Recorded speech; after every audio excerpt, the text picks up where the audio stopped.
Unnim es queda sense un dels seus socis. Caixa Girona ha decidit no seguir en el procés de fusió amb les caixes de Manlleu, Terrassa i Sabadell.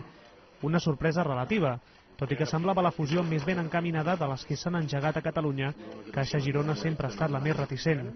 La pèrdua de representativitat en la nova caixa resultant ha acabat sent un factor decisiu.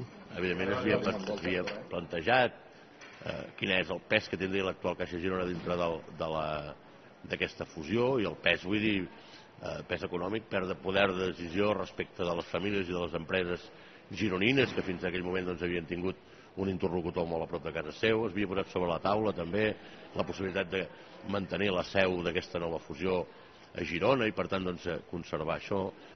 Malgrat que el Consell d'Administració de la futura entitat d'estalvi, Caixa Girona aconseguia més representació de la que li pertocava per volum, la Diputació de Girona sempre ha dubtat de la idoneïtat del procés. Amb Caixa Girona fora, les altres 3 entitats ja han informat que tiraran endavant un projecte a 3 bandes.